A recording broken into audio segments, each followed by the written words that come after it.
सभी मेरे प्यारे व्यूअर्स का वेलकम है YET की एडिटोरियल क्लास में। मैं हूं आपका होस्ट अमन बहल। आज सुबह के फर्स्ट एडिटोरियल को डिस्कस करने वाले हैं। एन अनइक्वल प्रोविडेंस इसका टाइटल है। ये आर्टिकल एक फाइनेंशियल आर्टिकल है, थोड़ा आपको परेशान करेगा, थोड़ा मुश्किल लिखा हुआ है, प्रोविडेंट फंड्स के ऊपर बेस्ड है। लेकिन मुश्किल लिखे होने का मतलब ये होता है आपको कुछ सीखने को मिलेगा और ज़्यादा, है ना। घबराने की बात नहीं है, तो घबराना नहीं है। सारी वोकैब और ग्रामर को अलग से लेके पढ़ना है और इस क्विज़ पे अप्लाई करना है। सारी ग्रामर और सारी वोकैबुलरी इसमें कवर हो जाएगी। आप जब इस पे अप्लाई करेंगे ना तो आपको पता लगेगा आपने कितना सीखा। सॉल्यूशन मिलेगा वीडियो के एंड में। चलिए शुरू करते हैं, पूरे मन से सीखें। आइए कुछ नया सीखते हैं।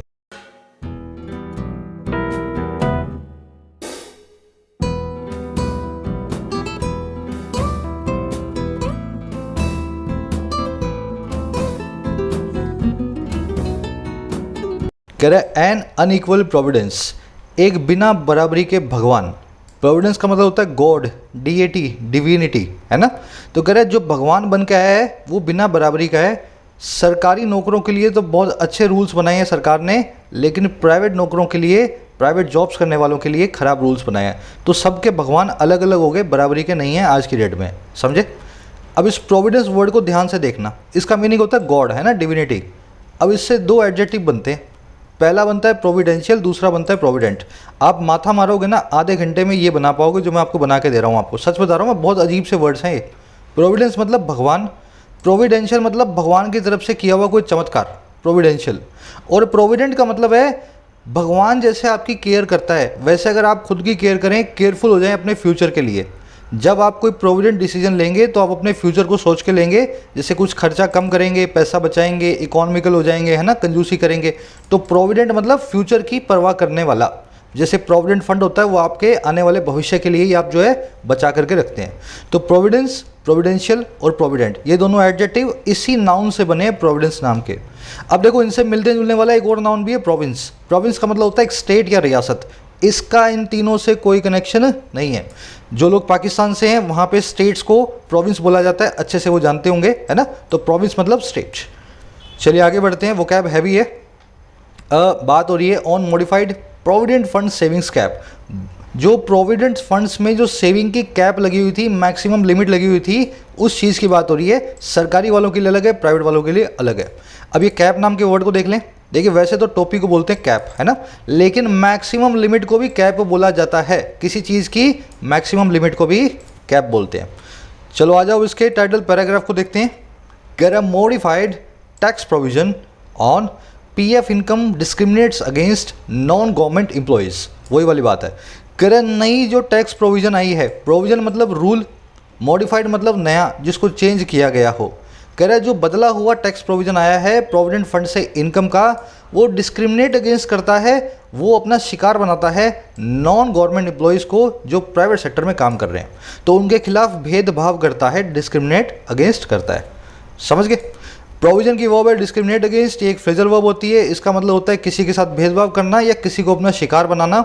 शिकार बनाने के लिए विक्टिमाइज और परसिक्यूट, ये दोनों ही वर्ड्स आप देखेंगे अक्सर यूज होते हुए। अब मैं आपको एक समरी दे देता हूँ, फिर शुरू करेंगे। उससे पहले अच्छे बच्चे की तरह एक लाइक और एक शेयर देना वीडियो को। समरी ये है कि अभी थोड़े दिन पहले सरकार ने प्रोविडेंट फंड से बनने वाली इनकम पे टैक्स लगाया था। उसकी बहुत पूरे देश में बहुत क्रिटिसिज्म हुआ, क्योंकि प्रोविडेंट फंड हम अपने फ्यूचर के लिए जोड़ते हैं, उस पर भी अगर आप टैक्स लगाओगे तो गवर्नमेंट और प्राइवेट एम्प्लॉयज़ कहाँ जाएंगे। अब सरकार ने उसमें मॉडिफिकेशन किया है और ऐसा रूल बना दिया है जानबूझ के सिर्फ सरकारी नौकरों को फ़ायदा हो जो कि सीनियर ऑफिसर्स हैं, ना कि प्राइवेट लड़कों को या लड़कियों को जिन्होंने आजकल में नौकरी को ज्वाइन किया है। समझ गए ना। हमारा आर्टिकल क्या कह रहा है, कह रहा है ऐसा काम क्यों करते हो। सीनियर सरकारी ऑफिसर तो ऑलरेडी बहुत पैसा जोड़ के बैठे हैं, आप उनके लिए ऐसा रूल बना रहे हो कि वो और पैसा जोड़ पाएँ। गलत बात है ये। प्राइवेट लोगों का सोचो, जिनके पास कोई पेंशन नहीं है, आगे जाकर के जिनके पास कोई सहारा नहीं है, उनके लिए अच्छे रूल्स बनाओ। समझ गए। सरकार का क्रिटिसिज्म कर रहा है, सरकार की जो है ना बुराई कर रहा है, तो आज की टोन है क्रिटिसाइजिंग। कोशिश करना इस समरी को कमेंट सेक्शन में लिखने की, डालने की। जो मैंने बताया इसको इंग्लिश में ट्रांसलेट करो। शुरू करें। कह रहे finance minister Nirmala Sitharaman has steered through parliament the finance bill of 2021 which includes 127 amendments. कह रहे फाइनेंस मिनिस्टर जो निर्मला सीतारमन है उन्होंने स्टीयर किया। स्टीयर करने का मतलब होता है गाइड करना। ये मैं आपको भी ये वर्ड है ना ट्रिक के साथ बताऊंगा। गाइड करना या किसी को दिशा निर्देश देने को कहते हैं स्टीयर करना। कह रहे हमारी फाइनेंस मिनिस्टर ने गाइड किया बड़े अच्छे से हमारी पार्लियामेंट में फाइनेंस बिल को 2021 के, जिसमें शामिल है 127 अमेंडमेंट्स, 127 संशोधन। अमेंडमेंट मतलब सुधार या संशोधन, समझ गए ना। सिंपल सेंटेंस, स्टीयर करने का देखो वर्ड कैसे मीनिंग निकला इसका। आपकी गाड़ी की स्टीयरिंग होती है ना, वो स्टीयर नाम के वर्ड से बना हुआ स्टीयरिंग। स्टीयरिंग क्या करती है, गाड़ी को गाइड करती है, लेफ्ट में जाना है, राइट में जाना है, लेन चेंज करना है ना, गली में मोड़ना है। तो स्टीयरिंग जो करता है काम गाइड करने का होता है, वहीं से वर्ड बनी है स्टीयर, गाइड करना, एस्कॉर्ट करना, समझ गए। वर्ड्स को दिमाग में पिक्चर्स के साथ जोड़ोगे ना तो आपकी वोकैबुलरी का हिस्सा बन जाएंगे, वो पिक्चर्स बनाया करो वर्ड्स के साथ। कह रहा है among the major changes is a tweak in the proposal to tax income on PF contributions over 2.5 lakh rupee a year. अब देखो ये बता रहा है अमेंडमेंट्स कौन से वाले आए हैं। कह रहे जो मेजर चेंजेस आए ना उनमें से एक है एक tweak, is a tweak. Tweak क्या होता है, एक एडजस्टमेंट, एक ट्विस्ट। एक ट्विस्ट है इन बड़े चेंजेस में से एक, और वो ट्विस्ट किस में है, उस प्रपोजल में जो है टैक्स करने का, इनकम को टैक्स लगाने का है जो आय पे। और इनकम कौन सी, जो आती है पीएफ के कंट्रीब्यूशन से, और इनकम होगी जो 2.5 लाख रुपए सालाना से ज़्यादा। तो ये जो प्रपोजल आज से 2-3 महीने पहले लाए थे ये टैक्स लगाने का, उसी में एक ट्वीक लेकर के आए हैं, जो कि आज जो हुई हैं जो मेजर चेंजेस उनमें से एक है ना। इस प्रपोजल को थोड़ा सा इन्होंने चेंज किया। वर्ड्स देख लेना, ट्वीक मतलब चेंज, एडजस्टमेंट, ट्विस्ट।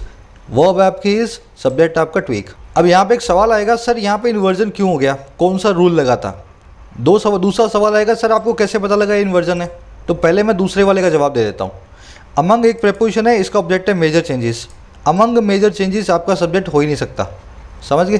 पहला काम तो ये आपने पकड़ लिया, इन्वर्जन हुआ है। दूसरा, इन्वर्जन क्यों हुआ है, अब इसका रीजन सुने।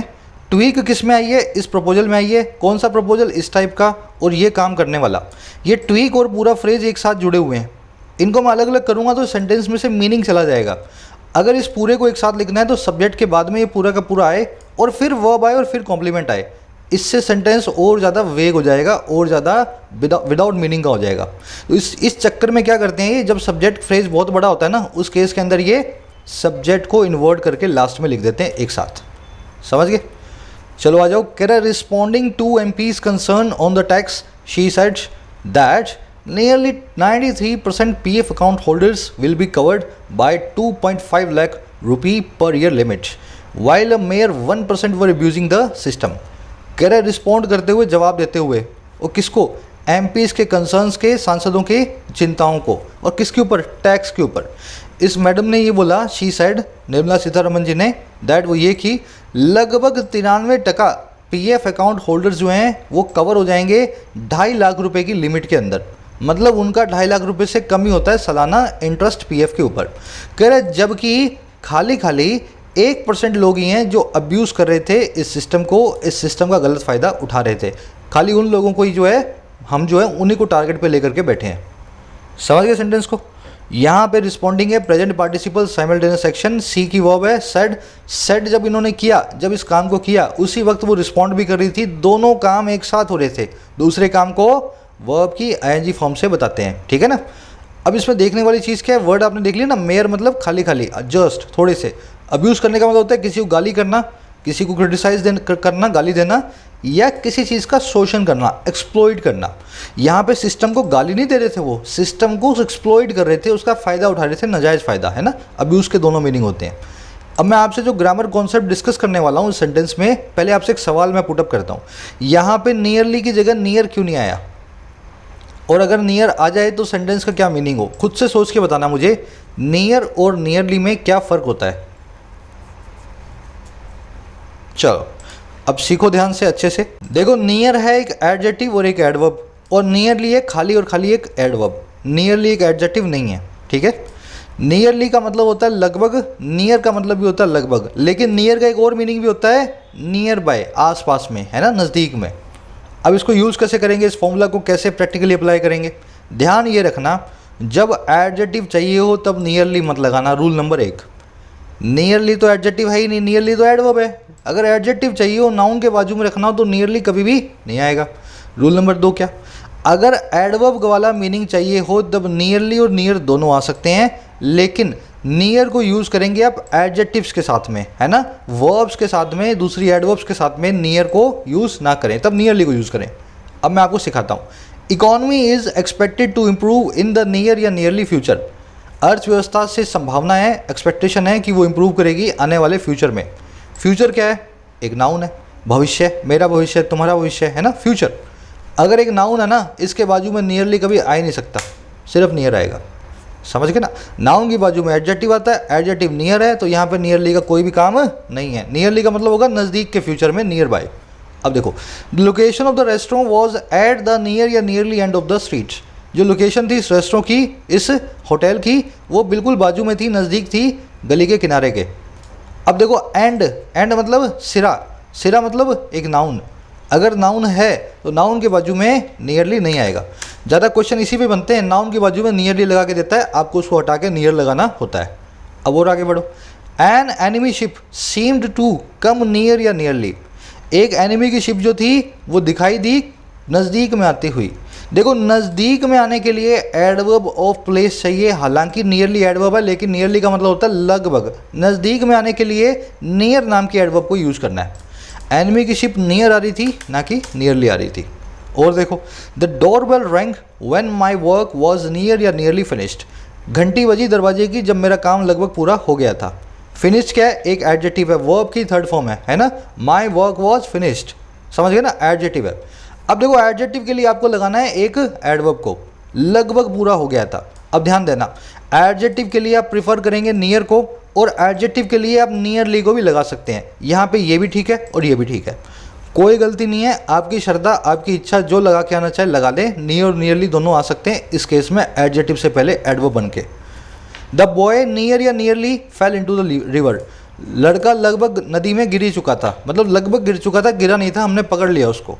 अब देखो, यहाँ पे इस वर्ब के लिए एक एडवर्ब चाहिए, लगभग गिर चुका था। वर्ब के लिए जब एडवर्ब लगेगी तो नियर कभी भी नहीं लगाएंगे, आप लगाएंगे नियरली को, निकाल दो। ये ऊपर फॉर्मूला लिखा हुआ आपके सामने है ना, इसी के हिसाब से चल रहा हूँ मैं। वर्ब के लिए एडवर्ब कौन लगेगा? वर्ब के लिए एडवर्ब लगेगा नियरली।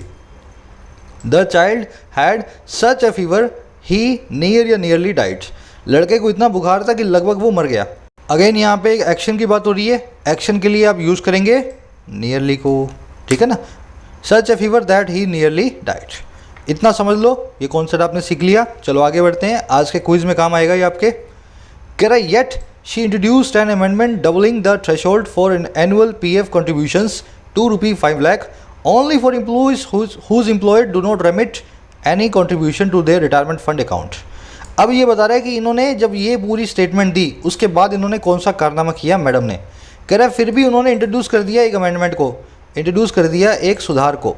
कौन सा सुधार? जो डबल कर देने वाला था इस थ्रेशोल्ड को, इस मिनिमम लिमिट को। और किसके लिए? हर साल पीएफ के कॉन्ट्रीब्यूशंस के लिए। और कहाँ पे डबल किया? 5 लाख पे। तो पहले तो 2.5 लाख था, 2.5 लाख था, फिर भी इन्होंने एक अमेंडमेंट लाई और उसमें कर दिया 5 लाख 2.5 का।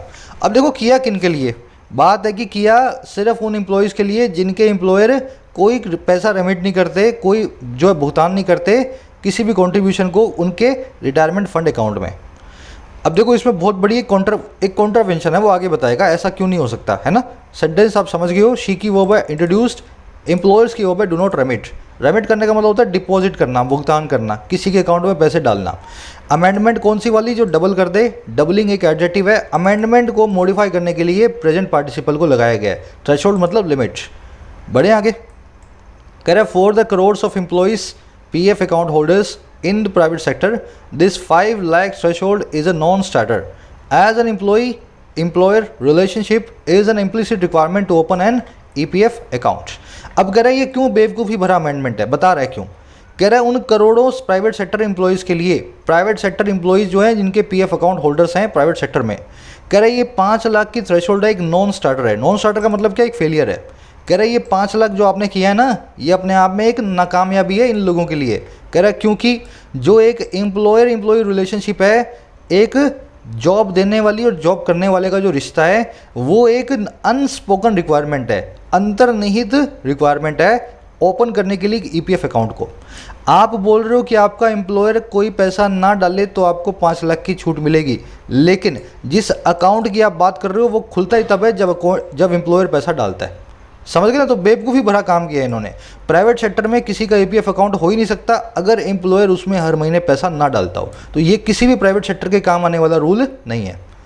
अब देख लो इसमें देखने वाले वर्ड्स। थ्रेशोल्ड, इसकी वर्ब है इज। एम्प्लॉयर एम्प्लॉय की वर्ब है इज। इम्प्लिसिट मतलब जो अंदर बसा हो, इसको मैंने कल ही करवाया था।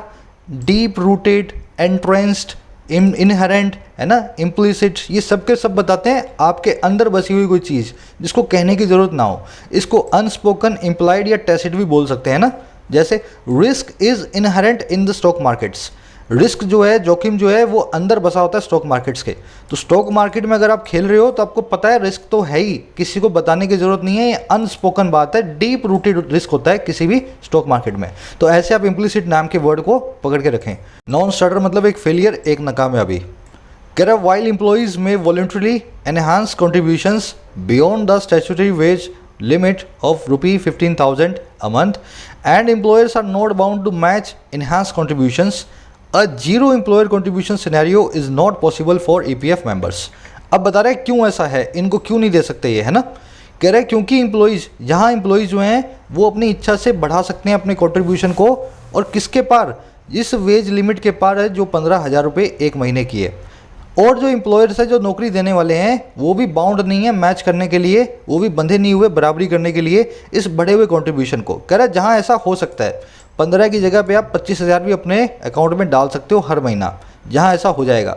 कह रहा है वहीं पे एक जीरो एम्प्लॉयर कंट्रीब्यूशन सिनेरियो, जहाँ पे आपका एम्प्लॉयर जो है एक भी पैसा ना डालता हो, ये पॉसिबल नहीं है ईपीएफ मेंबर्स के लिए। तो कह रहा है ऐसा कोई ईपीएफ अकाउंट होल्डर हमारे देश में नहीं है जिसका नौकरी देने वाला पर्सन जो है उसके अकाउंट पे पैसा ना डालता हो। समझ गए ना। वॉलंटरली मतलब अपनी इच्छा से, विलिंगली, इंटेंशनली। वेज लिमिट आप जानते हैं, जो लिमिट होती है आपकी वेजेस की। बाउंड का मतलब होता है बंधा हुआ। मैच करने का मतलब है बराबरी करना, है ना। एम्प्लॉयर्स को 15 की जगह 25 डालने का कोई भी बाउंडेशन नहीं है, चाहे तो वो डालें चाहे ना डालें। कह रहा this suggest that only some senior government staff who joined services before 2004 are not part of the NPS will benefit from this concession as they contribute to the GPF account and get a defined benefit pension separately. कह रहे ये बात suggest करती है ऊपर वाली, that वो ये कि महज कुछ सीनियर गवर्नमेंट स्टाफ, सीनियर क्यों, जिन्होंने सर्विस को 2004 से पहले ज्वाइन किया है, जब तक पेंशन मिला करती थी, पेंशन अकाउंट हुआ करते थे। कह रहे वही लोग हैं और जो कि एनपीएस के पार्ट नहीं है, न्यू पेंशन स्कीम के पार्ट नहीं है 2004 वाली के। कह रहे ये बात यही सजेस्ट करते हैं कि इस टाइप के लोग ही है ना, वही बेनिफिट करेंगे इस कंसेशन से, इस छूट से, राहत से, क्योंकि वो कंट्रीब्यूट करते हैं, वो हिस्सा देते हैं अपने जीपीएफ अकाउंट में और उनको मिलता है एक डिफाइंड बेनिफिट पेंशन अलग से। रिटायरमेंट के बाद उनको उनकी पेंशन भी फिक्स्ड है, उनको पता है कभी ना कभी उनको मिलेगी रिटायरमेंट के बाद। तो समझ गए ना। इस सेंटेंस में देखने वाला कुछ चीज़ें आप थोड़ा सा वो हो रहे होगे ना, समझ नहीं आ रहा होगा आपको ये 2004 का क्या चक्कर है। मैं समझा देता हूँ। मैं भी गवर्नमेंट सर्वेंट हूँ, पर मुझे पेंशन नहीं मिलेगी और ना ही मेरा कोई जीपीएफ अकाउंट है। 2004 के बाद जिन्होंने सर्विस को ज्वाइन किया, जैसे मैंने 2012 में ज्वाइन किया था, जो लोग 2004 के बाद ज्वाइन कर रहे हैं ना, उनको पेंशन सरकार ने बंद कर दी है। और साथ ही साथ सरकार जो है एक नई पेंशन स्कीम चला दी है हम लोगों के लिए, जिसमें 10% मेरी सैलरी का कट के अपने आप चला जाता है और 10% सरकार भी डालती है। शायद अब 10 का 11 कर दिया आजकल, है ना।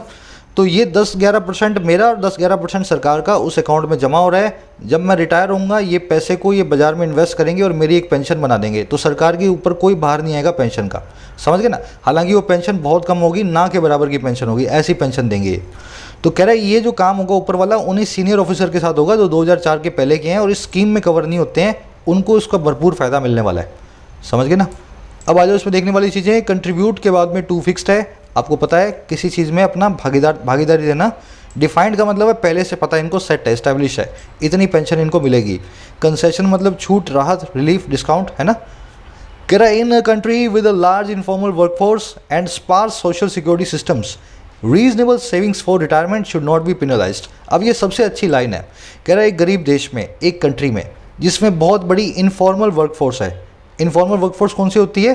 जिसका कोई सिस्टम नहीं है, दुकानों पे काम करते हैं, कोई कॉन्ट्रैक्ट नहीं होता, जब आए रख लिया, जब निकालना निकाल लिया। कह रहे एक ऐसे देश में जहाँ पे इस तरह की नौकरियाँ हैं और सोशल सिक्योरिटी स्कीम्स स्पार्स हैं, ना के बराबर हैं सोशल सिक्योरिटी की स्कीम्स, है ना। कह रहा वहाँ पे रीजनेबल सेविंग्स जो हैं रिटायरमेंट के लिए उसको पेनलाइज नहीं किया जाना चाहिए। कोई आदमी अगर ठीक ठाक नौकरी में आ गया है और रिटायरमेंट के लिए पैसा जोड़ना चाहता है तो उस पर टैक्स लगा करके उसको दंड ना दिया जाए। समझ गए? सेविंग की वर्ब है should not be penalised in passive voice.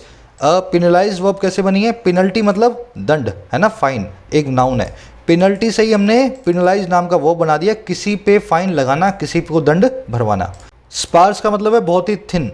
हमारा सोशल सिक्योरिटी सिस्टम स्पार्स है। स्पार्स का यही मतलब है ना के बराबर है। अगर आपको आज चोट लग जाए सरकार आपको खाना नहीं देगी, अगर आपका एक्सीडेंट हो जाए आपको कोई एम्प्लॉयमेंट नहीं मिलेगी। वेस्टर्न कंट्रीज़ में ऐसा नहीं होता, वहाँ पे सरकार आपका ध्यान रखती है। चोट लग गई है आपको, 6 महीने बेड पे पड़े हो ना, सरकार ही आपको खाना खिलाएगी। तो वहाँ पे सोशल सिक्योरिटी सिस्टम है, लेकिन यहाँ पे हमारी कंट्री में नहीं है। Correct, but to give tax relief for such savings only to government employees smacks of bureaucratic preservation of self-interest, deriding an equitable approach to taxation। कह रहा है लेकिन देना टैक्स रिलीफ को, लेकिन देना टैक्स में राहत को सिर्फ सेविंग्स पे उन्हीं लोगों की जो गवर्नमेंट एम्प्लॉयज़ हैं। कह रहा है इस चीज़ में से स्मैक ऑफ होता है। स्मैक ऑफ होने का मतलब है बू आती है, समझ गए ना? ये जो काम है देने का, ये इसमें से बू आती है bureaucratic preservation of self interest की। अपनी भलाई को प्रिजर्व करने का जो ब्यूरोक्रेटिक प्रिजर्वेशन है, समझे ना? ये गवर्नमेंट मिनिस्टर हैं, गवर्नमेंट मशीनरी का पार्ट हैं, और गवर्नमेंट मशीनरी के गवर्नमेंट एम्प्लॉयज़ के सेल्फ इंटरेस्ट को बनाए रखने के लिए ही इस टैक्स रिलीफ को दिया गया है ना। तो इस चीज़ की बू आती है इस पूरे कांड में से। अब ये सेल्फ इंटरेस्ट कौन से वाले हैं? जो कि डिराइड करते हैं, मजाक बनाते हैं, मखौल बनाते हैं एक बराबरी की अप्रोच का टैक्सेशन के लिए, टैक्स लगाने के लिए। ऐसा टैक्स कैसे लगा सकते हो जो प्राइवेट सेक्टर एम्प्लॉय को जिसका फ़ायदा नहीं मिलता और गवर्नमेंट वाले को मिल रहा है? तो अपने सेल्फ इंटरेस्ट को बचाने के लिए मैडम ने एक नया रूल लगा दिया जिससे प्राइवेट वालों को कोई फ़ायदा ना मिले। टू गिव यहाँ पे इन्फिनिटिव है, आपका सब्जेक्ट है। स्मैक ऑफ आपकी वर्ब है। स्मैक का मतलब है किसी से किसी चीज़ की बू आना। इसके बाद ऑफ नाम का प्रेपोजिशन बिल्कुल फिक्स है। ये बू आना क्या होता है कुछ लोग नहीं समझ पा रहे होंगे, ये हिंदी का वर्ड है, मैं आपको समझा देता हूँ इन सेंटेंसेस के जरिए।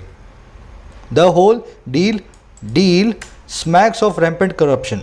पूरी डील में से ही करप्शन की बू आती है। अब समझ गए होंगे है ना? इस पूरी डील में से ही हमें फील हो रहा है, फीलिंग आ रही है कि इसमें करप्शन हुआ है ना? करप्शन की बू आती है। हर offer smacks of pure greed. उसका ऑफर जो है उसमें से पूरे लालच की ग्रीड आ रही थी। जो भी उसने ऑफर दिया ना, देख के पता लग रहा था कि ये हमें ठगने वाला है, लालची आदमी है। वैसे ही the thief statement smacked of complete honesty. Thief की जो स्टेटमेंट थी, चोर का जो बयान था, उसमें से पूरी तरह से ईमानदारी की बू आ रही थी। चोर था लेकिन बोलता सच था, सारा बयान उसने सच सच जो है सारा अपना दिया। तो स्मैक प्लस में ऑफ, किसी चीज़ में से किसी चीज़ की फीलिंग आना, बू आना। चलो आगे बढ़े। डिराइड करना, मखौल बनाना, मॉक करना, किसी चीज़ का मजाक उड़ाना है ना, रिडिक्यूल करना। एक्विटेबल मतलब बराबरी वाला, अनबायस्ड। करा the least government could have done was to offer the same cap of ₹5 lakh to EPF members by including their employer contributions during the year. अब कह रहा है सरकार को क्या करना चाहिए था? कह रहा है कम से कम जो सरकार कर सकती थी, कर चुकी होती, कुड हैव डन वाज, वो था कि वो ऑफर कर देती इसी लिमिट को 5 लाख की EPF मेंबर्स के लिए भी, प्राइवेट एम्प्लॉयज़ के लिए भी, जिसमें शामिल होता उनका एम्प्लॉयर का कंट्रीब्यूशन भी पूरे साल के अंदर। तो कह रहा है रूल बनाते दोनों के लिए एक जैसा ही बनाते, कम से कम ये तो कर ही सकते थे, है ना? इंक्लूडिंग यहाँ पे एक जीरेंड है, बाय प्रपोजिशन का ऑब्जेक्ट है ना? कह रहा है as things stand now annual investments into the PPF that anyone can open are capped at ₹1.5 lakh.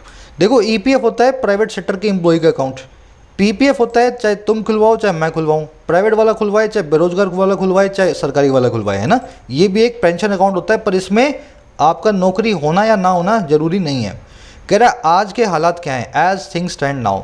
आज थिंग्स कैसे स्टैंड करती हैं कि जो एनुअल इन्वेस्टमेंट है PPF अकाउंट में, ये तीसरे वाले अकाउंट में, जिसको कोई भी खोल सकता है। कह रहा है ये इन्वेस्टमेंट है ना, ये कैप्ड है, इनको मैक्सिमम लिमिट रखी गई है 1-1.5 लाख रुपए, है ना?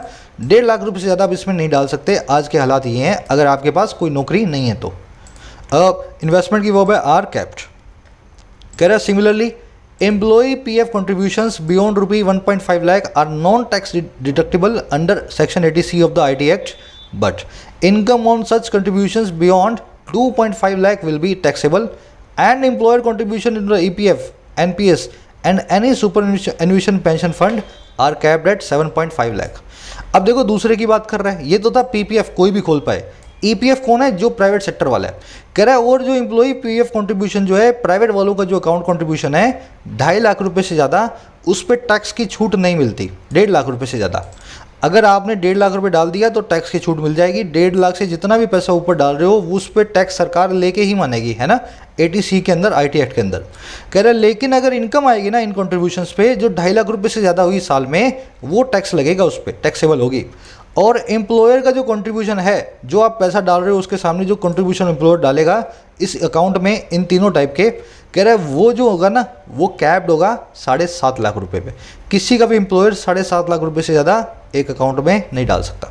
ये इसने सारी की सारी एज थिंग स्टैंड ना बता दिया आज के हालात क्या है। अब बताएगा इन हालातों में कैसा एक मजाक बन के उभरा है इन्हीं सब चीज़ों के अंदर। अब देखो कैसे कह रहा है, and the income on GPF contributions up to ₹5 lakh would be tax free. और जो इनकम है गवर्नमेंट सीनियर ऑफिशियल्स की GPF अकाउंट में जो कंट्रीब्यूशन आता है उसकी 5 लाख रुपए की इनकम जो है वो टैक्स फ्री होगी।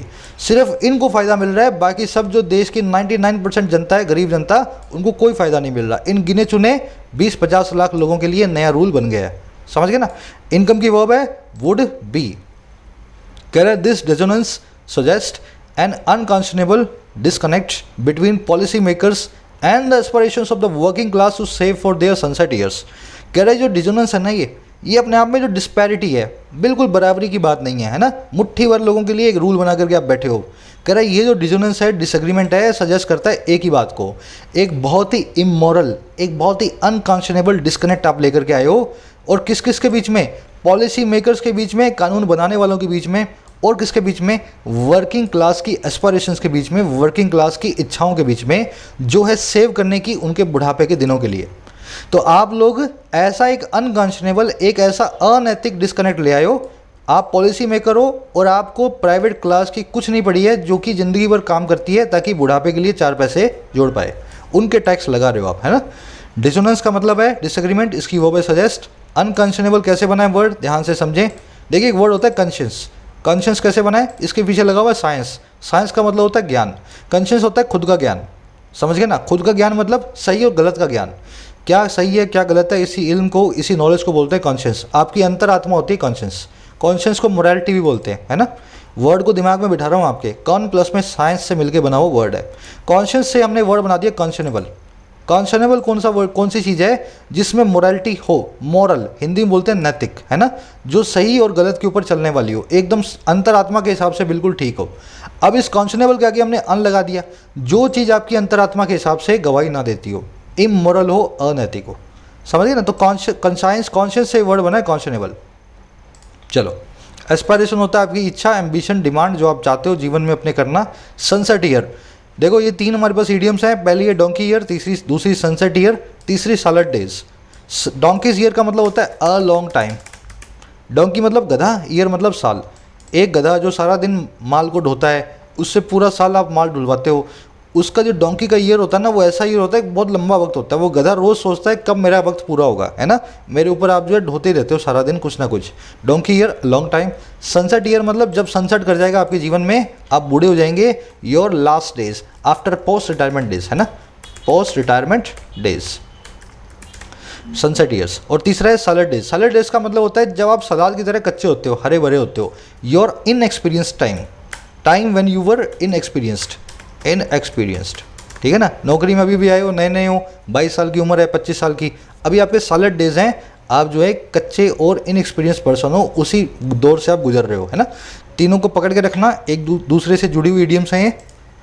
कह रहा है to top this off the new wages code will compel employers to pay higher EPF contributions by linking them to at least half of the total pay on a cost to company basis। कह रहा है इसके ऊपर से top this of करने के लिए, top of करने का मतलब है कॉम्प्लीमेंट करना, समझ गए ना। मतलब आपने ये काम तो किया, इसके ऊपर आपने एक और जो इंतजाम और कर रखा है। कह रहा है एक और चीज़ को इसके ऊपर रखने के लिए, टॉप ऑफ करने के लिए, जो नया वेजेस कोड है जो पिछले साल आया था, वो कंपेल करेगा एम्प्लॉयर्स को कि वो पे करें ज़्यादा EPF कॉन्ट्रीब्यूशंस को। और कैसे? लिंक करके इन कॉन्ट्रीब्यूशंस को कम से कम हाफ ऑफ देयर टोटल पे से। मेरी अगर पे है 50,000 रुपये, तो कम से कम 25,000 मेरे एम्प्लॉयर को डालना ही पड़ेगा। और ये कौन सी पे होगी? कॉस्ट टू कंपनी बेसिस पे। ये वो वाली पे नहीं है जो मेरे हाथ में आती है, ये वो वाली है जिसमें से कटौतियाँ भी कंपनी करने वाली है बाद में। कह रहे ये काम होगा हाफ वाला बजाय 24% के बेसिक पे पे जो लगता है प्रेजेंटली। तो अभी तो हाल में 24% ही आपका बेसिक पे होगा, मतलब बेसिक पे का 24% ही एम्प्लॉयर को आपके अकाउंट में डालना है। कल को 50% डालना पड़ेगा। जितना ज़्यादा एम्प्लॉयर को डालना पड़ेगा उतना ज़्यादा ही मुझे टैक्स देना पड़ेगा, है ना। तो कह रहे हैं अब इसके ऊपर इन्होंने एक और इंतजाम कर रखा है, ये वाला रूल भी लेकर के आ गए हैं ज़्यादा टैक्स भरवाने का लोगों से। समझ गए, टॉप ऑफ करना आप समझ गए, कॉम्प्लीमेंट करना, कंपेल करना मतलब किसी को बाउंड करना, किसी को मजबूर करना किसी काम को करने के लिए। कह रहे this will virtually force many EPF members into contributing over 2.5 lakh year. कह रहे जो ऊपर वाला काम है ना वर्चुअली फोर्स करेगा, एक तरह से मजबूर कर देगा बहुत सारे ईपीएफ मेंबर्स को, और किस काम में, कंट्रीब्यूट करने में 2.5 लाख रुपए से ज़्यादा एक साल के अंदर। समझ गए ना। तो ये ऊपर वाली चीज़ इन सब को मजबूर कर देगी कि 2.5 लाख रुपए से ज़्यादा आप डालो ही डालो कैसे भी करके, है ना। कह this either reflects a lack of system wide thinking with two arms of government working at cross purposes और an ingenious play to set up tax collection. कह रहा है अगर ऊपर पूरी वाली बात को अगर आप समझ लेना तो आपको एक ही चीज़ समझ में आएगी, या तो ये रिफ्लेक्ट करता है सिस्टम वाइड थिंकिंग की कमी को। समझ गए, पूरे सिस्टम को ध्यान में रख करके आप रूल नहीं बनाते हो, रूल कोई और बनाता है पहला वाला, दूसरा वाला कोई और बनाता है, आपस में उनका कोई कनेक्शन ही नहीं है ना। वही बात कर रहा है, कह रहे दो आर्म्स जो हैं, दो एजेंसीज जो हैं सरकार की जो वर्क कर रही हैं एक दूसरे को काट करने में क्रॉस पर्पजेस पे। इनकम टैक्स डिपार्टमेंट के लिए कुछ और रूल बन रहे हैं, जीपीएफ डिपार्टमेंट के लिए कुछ और रूल बन रहे हैं, तो क्रॉस पर्पजेस पे काम हो रहा है और जनता बीच में पिस रही है। तो कह रहे एक तो या तो ये रिफ्लेक्ट करता है इधर, और या फिर ये रिफ्लेक्ट करता है एक ऐसे पैंतरे को, प्लॉय को जो बड़ा इंजीनियस है, बड़ा ही ज़्यादा चालाक है ना, चालाकी भरा पैंतरा है, और किसका काम को करने का, स्टरअप करने का, बढ़ा देने का टैक्स कलेक्शंस को। कह रहा है या तो आप मूर्ख हो, आप गलत काम कर रहे हो, जो रूल बना रहे हो सोच के नहीं बनाते हो, है ना, सिस्टम वाइड थिंकिंग आप में है ही नहीं, या फिर आप बहुत समझदार हो, जानबूझ के ऐसा रूल बनाया है कि टैक्स कलेक्शन जानबूझ के जो है आपकी बढ़ जाए अचानक से। समझ गए ना। दिस की वर्ब रिफ्लेक्ट्स, लैक का मतलब है कमी, सिस्टम वाइड का मतलब है पूरे सिस्टम में, क्रॉस पर्पजेस पे होते हैं तो एक दूसरे की काट कर रही होती हैं चीज़ें, है ना। इंजीनियस वर्ड बहुत अच्छा है, इसमें आ रहा है जीनियस, याद रखना जीनियस। जीनियस कौन होता है, वो आदमी जो कि जीनियस होता है। इंजीनियस का मतलब है क्लेवर, क्रिएटिव, बहुत ही समझदारी भरा, है ना, दिमाग लगा के। और इस जीनियस को मैं जेन्यूस में बदल दूं, इसका मतलब होगा ऑनेस्ट, चाइल्ड लाइक, बच्चे की तरह बेवकूफ़ी भरा, एकदम ऑनेस्ट हो, बच्चे की तरह हो, या ज़्यादा दिमाग ना लगाता हो, उसके लिए अपने वर्ड यूज़ करते हैं इंजेन्युअस, एक एडजेक्टिव। दोनों वर्ड एक जैसे ही हैं, दोनों का मीनिंग एक दूसरे से उल्टा है ना, इनको पकड़ के रखना। प्लॉय का मतलब होता है पैतरा, स्टेटअप करने का मतलब है इंस्टिगेट करना, बूस्ट करना, किसी चीज़ को इंक्रीज करना। कह रहा with doubts on the implementation of this new tax yet to be addressed, the government must consider putting it on hold and think through its implications. कह रहे के साथ ही, अच्छा किसके साथ, डाउट्स के साथ, शकों के साथ, और किस पे, अमलीकरण पे, इम्प्लीमेंटेशन पे, और किसके, इस नए टैक्स के। अच्छा और इन शकों के क्या, अभी भी एड्रेस होने के साथ ही। कह रहा है इसके इम्प्लीमेंटेशन पे इतने सारे डाउट्स हैं, उनके एड्रेस ना होने के, एड्रेस होने के बाकी होने के साथ ही, है ना। कह रहा है सरकार को कंसिडर करना चाहिए कि वो पुट इट ऑन होल्ड कर दे, इस टैक्स को अभी पोस्टपोन कर दे। जब आप ऑन होल्ड रखते हो तो किसी चीज़ को आगे के लिए पोस्टपोन कर देते हो। और थिंक थ्रू करे, पूरा अंदर घुस के सोचे, थिंक थ्रू करे इसके इम्प्लीकेशंस के बारे में, इसके आने वाले फलों के बारे में, जो रिजल्ट्स आउटकम्स इससे निकलेंगे। समझ गए ना। तो कह रहा है इतने सारे डाउट हैं, है ना, हमने ही पढ़ लिया आधे घंटे में, सरकार को भी पढ़ना चाहिए और इस टैक्स को पोस्टपोन करके इसके बारे में घुस के अंदर सोचना चाहिए कि इस टैक्स से किसको नुकसान हो रहा है, किसको फ़ायदा हो रहा है। इसमें बहुत अच्छा ग्रामर रूल है, मैं आपसे पूछूंगा कंसीडर के बाद में पुटिंग क्यों लिखा हुआ था, यहाँ पे टू पुट, ऐसा क्यों, हमने यहाँ पे जीरन लगाया ना कि इन्फिनेटिव लगाया, अक्सर आप इन्फिनेटिव देखेंगे, है ना, ऐसा क्यों हुआ। इम्प्लीकेशन का मतलब होता है रिजल्ट, आउटकम या कॉन्सिक्वेंसेस, ऑन होल्ड मतलब पोस्टपोन करना। अब आ जाओ उस ग्रामर रूल पे। देखो कुछ वर्ब्स हैं हमारे पास जो अपने बाद में टू इन्फिनेटिव लेती हैं, और कुछ वर्ब्स हैं अपने बाद जो अपने बाद में जीरन लेती हैं as an object. To infinitive लेने वाली हर वर्ब ऐसी ही है 99%। आपको उन 1% को पकड़ लेना है जो अपने बाद में जीरन लेंगी, बाकी सबकी सब क्या लेंगी, टू इन्फिनेटिव।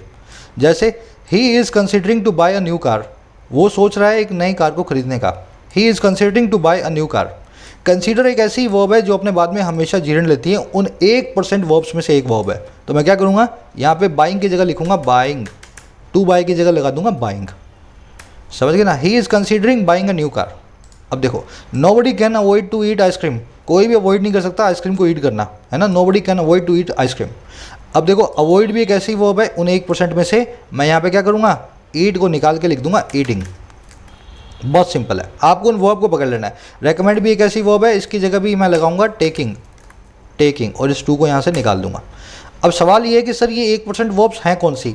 अब इसके दो तरीके हैं, मैं आपको वर्ब्स भी दिखा देता हूँ सारी की सारी, ये सारी की सारी वर्ब्स हैं, ठीक है। अब देखो ये मैं आपको करवा चुका हूँ ऑलरेडी, ये आपको मिलेगा ऊपर एक वीडियो मैं यहाँ डालता हूँ अभी वीडियो अपलोड करने के बाद ऊपर आ जाएगी। इस वीडियो में आपको पता लग जाएगा इस कैटेगरी की कौन सी सारी वर्ब्स हैं और कैसे यूज़ होती हैं। 5-10 मिनट में उस वीडियो को देख करके अच्छे से इन वर्ब्स को सीखो, ठीक है। स्क्रीनशॉट आप इसका ले सकते हैं इन सभी वर्ब्स का।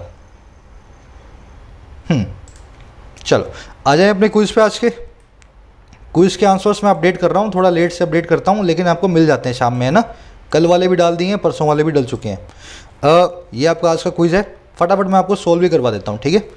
इन its donkey's year, salad day, sunset year या salad days, any incipient democracy में स्मैक्स ऑफ स्मैक या स्मैक ऑफ या smack at pseudo autocratic regime where a definite set of established laws are used. अब इन चारों में से जो भी लगाओगे, to discriminate against dissenters and those oppose to regime. थोड़ा मुश्किल बनाया मैंने, डरना मत।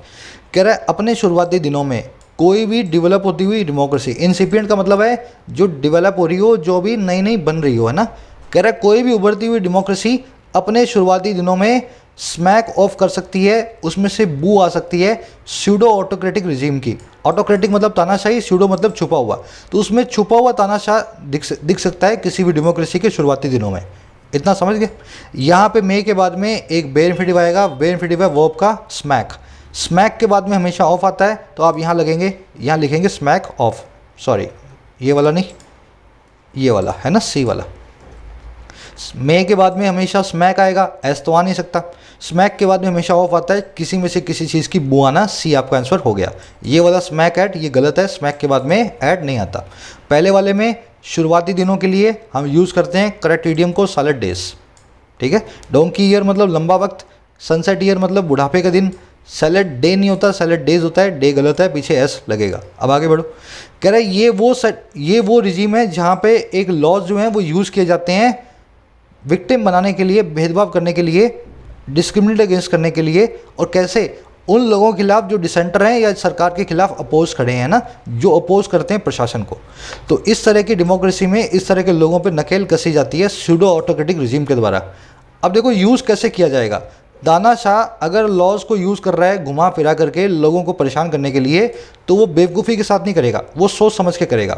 तानाशाह को बहुत कलाबाजी के साथ क्लेवरली यूज़ करना होगा। क्लेवरली के लिए हमारे पास जो इडियम है वो है इंजीनियसली, समझ गए ना। लॉज को क्लेवरली यूज़ किया जाता है लोगों को परेशान करने के लिए, ना कि बेवकूफ़ी के साथ, है ना। इंजेन्यूसली का कोई मतलब नहीं है, ऑनेस्टली कैसे यूज़ करोगे गलत काम है, फुलिशली का कोई भी कनेक्शन नहीं है। आगे बढ़ो।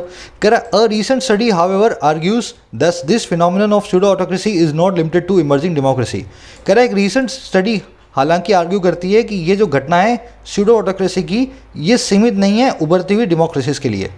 कह रहा है बहुत सारी several well established democracy have reported to experienced या टू एक्सपीरियंसिंग इट। कह रहा है बहुत सारी अच्छे से इस्टेब्लिश हुई डेमोक्रेसी ने भी रिपोर्ट किया है कि उन्होंने भी एक्सपीरियंस किया इस चीज़ को। सिर्फ इंसिपिएंट ने नहीं, वेल एस्टेब्लिश्ड डेमोक्रेसी भी कह चुकी हैं, रिपोर्ट कर चुकी है कि हम भी इस चीज़ को कभी कभी फील करते हैं, ऐसे रिजीम को। रिपोर्ट भी एक ऐसी वर्ब है, मैंने आपको बताया यहाँ पे, रिपोर्ट एक ऐसी वर्ब है जो अपने बाद में क्या लेगी, वर्ब की आईएनजी फॉर्म। तो इसके बाद में क्या लगाऊंगा, एक्सपीरियंसिंग, है ना। ए भी गलत, सी भी गलत और डी भी गलत, टू नहीं आएगा, एक्सपीरियंसिंग नाम का जीरेंडी आएगा।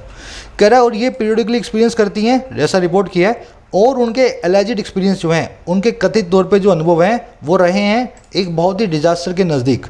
डिजास्टर एक नाउन है, इससे पहले एक एडजेक्टिव आएगा, नियर और नियरली में से एडजेक्टिव है near. Their experiences have been near disaster, है ना, डिजास्टर के बहुत नज़दीक रहे हैं, बहुत ही बड़ी तबाही के नज़दीक उनका अनुभव रहा है। ये क्विज़ बनाने में मुझे 15-20 मिनट लग जाते हैं, सोच सोच के बनाता हूँ सारा। आप देख रहे हो सारे मेरे दिमाग की मनगढ़ंत कहानी है, ये कोई कहीं से उठाया नहीं है मैंने, है ना। तो मैं मेहनत करता हूँ, तो आप भी मेहनत किया करो। अगर आप इसको नहीं करोगे, रोज़ इसको सॉल्व नहीं करोगे, तो मैं धीरे धीरे इसको लाना बंद कर दूंगा। तो ज़रूर से इस पर काम करें, अपने कमेंट्स में अपडेट करें स्कोर को। कल मुलाकात लूँगा फिर से, तब तक के लिए साइनिंग आउट।